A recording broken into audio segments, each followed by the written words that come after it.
अब देखिए Fourier transform को लगाने के लिए हमको कुछ डायरेक्ट फॉर्मूले यूज करने पड़ते हैं। अभी पीछे वाले में हमने यूज किया था, ठीक है।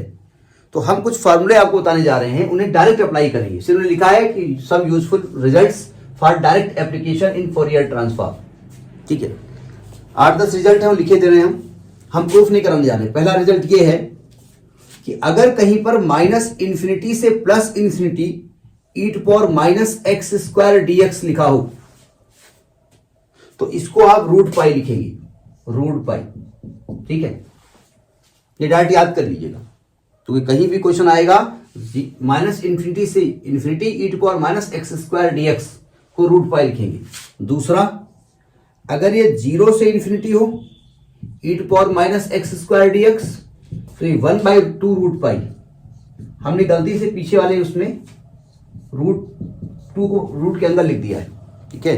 तो ये रूट के बाहर होगा, तो 2 बाहर है, ठीक है, वो गलती से लिख गए। तीसरा फॉर्मूला यहां यूज करेंगे कि अगर इंटीग्रल 0 से इंफिनिटी हो साइन mx अपान m हो, अपान क्या लिख रहा हूं, साइन mx अपान x हो dx, तो इसकी वैल्यू डिपेंड करती है m की वैल्यू पर, ठीक है। तो इसकी वैल्यू π/2 होगी अगर m का मान ग्रेटर देन 0 होगा, इसकी वैल्यू माइनस π/2 होगी अगर m का मान लेस देन 0 होगा। इन रिजल्ट्स को डायरेक्ट आप याद करेंगे, ठीक है। चौथा रिजल्ट, इंटीग्रल 0 से इंफिनिटी cos px अपान 1 plus P square dx dp, वो आप cos sx समझ लीजिएगा। जो आप p लिख रहे हो वो एक्चुअली में s है, तो चूंकि s की आदत हमारी है और यहां p लिखा है तो लिख दिया है।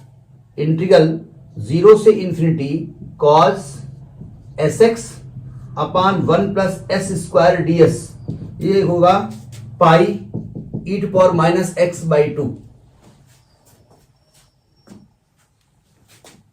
पांचवा, इंटीग्रल 0 से इंफिनिटी s साइन sx अपान 1 प्लस एस स्क्वायर ds की वैल्यू आएगी पाई ई टू पावर माइनस x/2। ये भी रिजल्ट सेम होता है, ठीक है।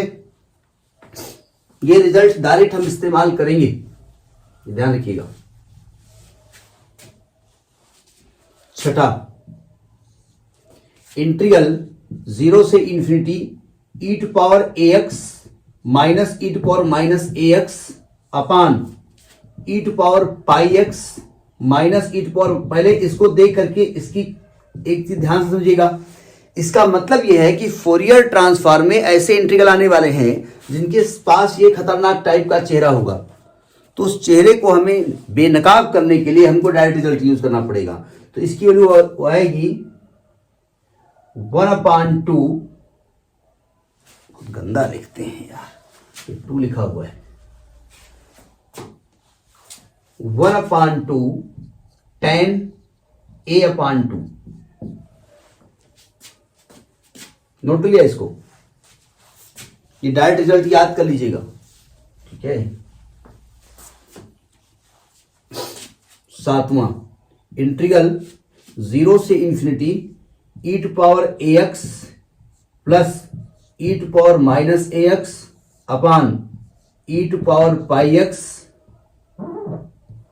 Minus e to power minus pi x dx is equal to, pi x है वो पाई बाई एक्स लिखने की आदत पड़ी हुई है, पाई एक्स इज इक्वल टू है 1/2 sec a/2।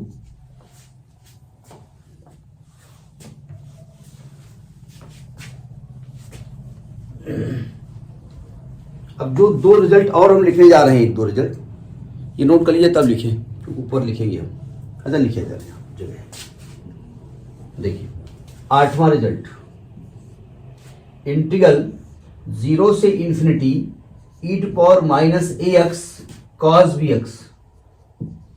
एक्चुअली ये वाला जो रिजल्ट है ना, ये e to power ax cos bx का इस प्रकार से हम इंटर में पढ़े थे, जब इसको इंटीग्रेट करते थे तो दोबारा आ जाता था ये चीज, है ना। लेकिन चूंकि यहाँ लिमिट है इसलिए डायरेक्ट लिखा गया है इसकी वैल्यू आने वाली है a upon a square plus b square, ये आने वाली है नवा फॉर्मूला।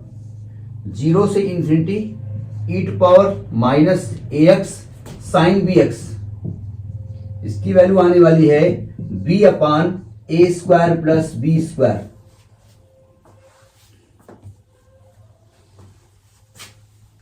ये फार्मूले याद कर लीजिए, बिल्कुल टिप पे होनी चाहिए। जैसे कोई इंटीग्रल आया, ये वैल्यू फंसी, आपने कहा भाई ये वैल्यू ये होती है, क्योंकि किसी इंटीग्रल में ये वैल्यू आएगी तो कहां तक प्रोडक्ट को लगाओगे, तो डायरेक्ट रिजल्ट लिखा जाएगा। ठीक है, 10वां फार्मूला, इंटीग्रल 0 से इंफिनिटी x की power m minus 1 e to power minus a x into sine b x. तो यहां बीटा गामा का इस्तेमाल किया गया, तो ये हो जाएगा आपका gamma m upon a square plus b square की power m/2 cos m theta,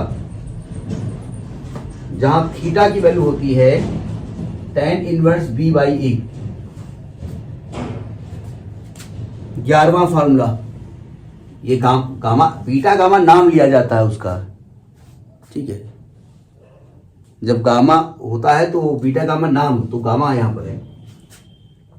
ये हो गया आपका इंटीग्रल 0 से इंफिनिटी x की power m minus 1 e to power minus a x sine b x d x की वैल्यू आएगी gamma m upon a square plus b square की power m/2 into sine m theta, या m theta लिखिएगा यहां पर, m theta, जहां theta का मान ये लिखा हुआ है tan इनवर्स b/a।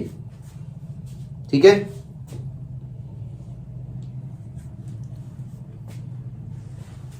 दो फार्मूले और हैं। इन फार्मूलों को बोले याद करना पड़ेगा दादा। हाँ, याद करना पड़ेगा। अगर आप नहीं याद करते हैं ना और क्वेश्चन के बीच में फंसता है तो इसकी वैल्यू निकालने में हालत खराब हो जाएगी। फोरियर तो दिमाग किनारे हो जाएंगे और इसका फीवर आ जाएगा। 12वां फार्मूला, इंटीग्रल जी लिमिट नहीं है, अगर इनडेफिनिट है तो ये आ गया e to power a x cos b x. ये तो आपने इंटर पढ़ा है, e to power a x cos b x.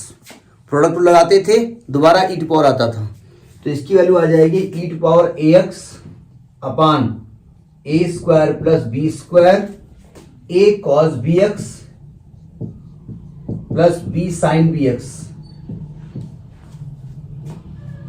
और 13वां फार्मूला है integral e to power a x sine b x की वैल्यू आएगी आपका e to power a x upon a square plus b square a sine b x minus b cos b x.